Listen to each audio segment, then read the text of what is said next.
Welcome back to Gist Nigeria from the BBC and Channels Television. I am Wale Fakile. Coming up, we meet the investor providing payment platform empowering Africans to do business on a global scale. But before that, 18 years after Liberia's brutal civil war, former child soldiers recruited by both government and rebel forces are still dealing with mental trauma. The United Nations Refugee Agency says there were more than 21,000 of these children that needed to be demobilized and reintegrated into society. Charles Ngolu brings us the story from Liberia, but we must warn that you may find some of the visuals distressing. I was trembling. I was scared. I was saying, are they really going to kill us?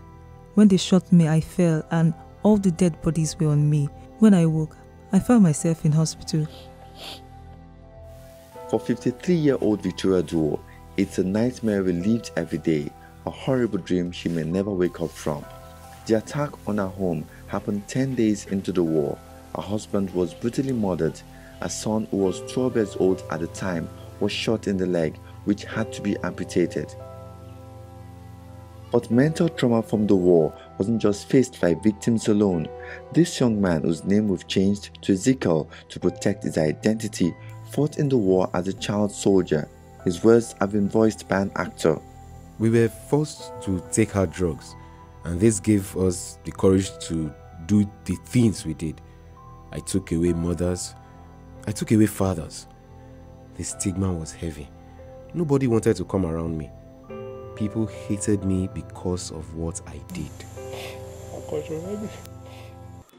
The World Health Organization reported in 2017 that more than 40% of Liberia's population continue to suffer post-traumatic stress disorder as a result of the war, while less than 1% have had access to appropriate mental health services. International law forbids the use of children under the age of 15 as soldiers, but thousands are still forced to fight wars around the world.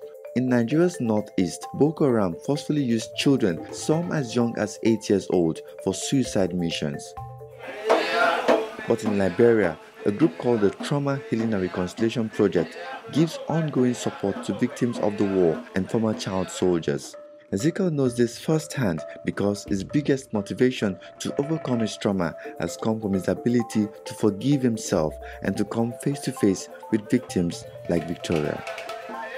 My heart is peaceful now. By the help of God, I will never do it again. Mental scars, indeed.